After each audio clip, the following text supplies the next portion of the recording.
గుర్తులేదు, మర్చిపోయా, ఏమో, ఎందుకో, లేదు, రాదు, వద్దు, కుదరదు. ఇవన్నీ సీఎం రేవంత్ రెడ్డి సార్కి నచ్చిన పదాలు కావచ్చు. పదే పదే ఆ పదాలే చెప్తున్నాడు. ఎందుకు అట్లా అవుతున్నది, ఏమిటికి ఆ మాటలే మాట్లాడుతున్నాడు అనేది ఒకసారి సార్ మాటలలోనే ఇందాం పాన్రి. ఆర్థిక సమస్యలు ఉన్నాయి. రిటైర్మెంట్ ఉద్యోగస్తుల బెనిఫిట్స్ ఇవ్వడానికి కూడా ఖజానా ఖాళీగా ఉంది. ఆర్థిక సమస్యలున్నాయి, రిటైర్మెంట్ బెనిఫిట్స్ ఇచ్చేదానికి ఖజానా ఖాళీగా ఉన్నది. రైతు రుణమాఫీ చేసినాం, రైతు భరోసా అమలు చేసినాం. అందరికి వచ్చిందా రాలేదా అంటే నాకు తెలీదు, మీరిచ్చిన సమాచారమే. రైతు భరోసా అందరికి వచ్చిందా అంటే నాకు తెలియదు, ఆఫీసర్లు చెప్తేనే తెలుసు. ఇక భవిష్యత్తు గురించి ఆలోచన చేస్తే ఈ ప్రభుత్వం దగ్గర భూమి లేదు పంచడానికి. నేను ఉస్మానియా యూనివర్సిటీలో చెప్పిన, వివిధ వేదికల్లో చెప్తున్నా, ఈ రోజు కూడా మీ ముందు నేను చెప్పదలుచుకున్నా, పంచడానికి ప్రభుత్వం దగ్గర భూములు లేవు. పంచడానికి సర్కార్ తానా భూములు లేవట. అప్పుడు ఎప్పుడో రేవంత్ రెడ్డి సర్కార్ వచ్చిన ఏడాది తర్వాత నన్ను కోసిన నా తానా నయా పైస వెళ్ళదని చెప్పిండు. మరి ఇప్పుడు కాంగ్రెస్ సర్కార్ వచ్చి 2.5 ఏండ్లు దాటింది కదా. మంచిగా పరిపాలన చేస్తే సర్కార్ ఆమ్దాన్ని పెరగాలి కదా, ఆదాయాన్ని పెంచుతున్నామని చెప్పాలి కదా. తెలంగాణ వచ్చిన కొత్తలో 1,00,000 కోట్లున్న ఆమ్దాన్ని కాంగ్రెస్ సర్కార్ వచ్చిన నాటికి 3,00,000 కోట్లకు పెరిగింది. రేవంత్ రెడ్డి సీఎం అయినాక కూడా పెరగాలి కదా. అది పెంచకుండా ఇట్లా ఎన్ని రోజులు జేబులు ఖాళీగానే ఉన్నాయని చెప్తారు సారు. అట్లా అని మంత్రులు ఆఫీసర్లు కాంగ్రెస్ పార్టీలు ఏమన్నా పొదుపు చేస్తున్నారా అంటే అది లేదు. షేర్ ఆటోలకి తిరిగినట్టు ఏడికి పోయినా హెలికాప్టర్లు వేసుకొని తిరుగుతున్నారు. మూసీ నది మీద గాంధీ విగ్రహానికి 5,000 కోట్లు పెడుతున్నారు. ఇదంతా పైసలు లేకుండానే చేస్తున్నారా సారు? ఎప్పుడు మైకు దొరికినా చేతులు ఎత్తేసినట్టు మాట్లాడి ధనిక రాష్ట్రమైన తెలంగాణను తక్కువ చేసి మాట్లాడు మంచిదేనా సార్ అని అడుగుతున్నారు. రేవంత్ రెడ్డి సార్ మాటలు జాగ్రత్తగా వింటున్నోళ్ళు.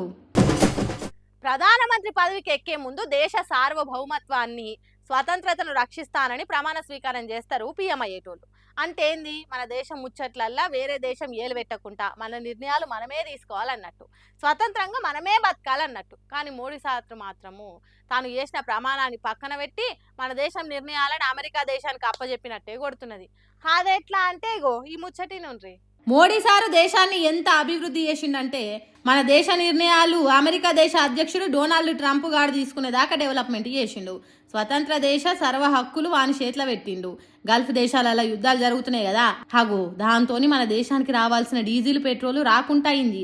మరి ఎక్కడి నుంచి మన అక్కర తీరాలంటే అమెరికా దేశపోడు కనికరించి ఒక 30 రోజులు మీరు రష్యా దేశం నుంచి ఆయిల్ దిగుమతి చేసుకోండి అని పర్మిషన్ ఇచ్చినట్టు ఉత్తరం రిలీజ్ చేసిండు. అంటే చూడుండ్రి, మన విశ్వగురువు దేశాన్ని ఎన్నముక్క లేకుండా ఎట్లా తయారు చేసిండు. బండి మనది, ఎడ్లు మనవి, కానీ పగ్గాలు మాత్రం అమెరికా దేశపోని చేతులు ఉన్నాయి. వాడేంది రష్యా దగ్గర కొనుక్కోని అని పర్మిషన్ ఇచ్చేది? వాడు చెప్పినా చెప్పకున్నా కొనుక్కోవచ్చు కదా అంటారా? ఇంతకుముందు గట్లనే ఉండేది. కానీ మోడీ గారి దోస్తు ట్రంప్ గాడు అధ్యక్షుడు అయినాక రష్యా దగ్గర ఆయిల్ కొనొద్దు అని షరతులు పెట్టిండు. దానికి మన చెప్పనించి ఛాతి మోడీ గారు చెవులు ఊపిండు. అట్లా అమెరికా దేశపోడు కండిషన్లు పెట్టుడు మోడీ సారు ఓకే చెప్పుడు అయింది.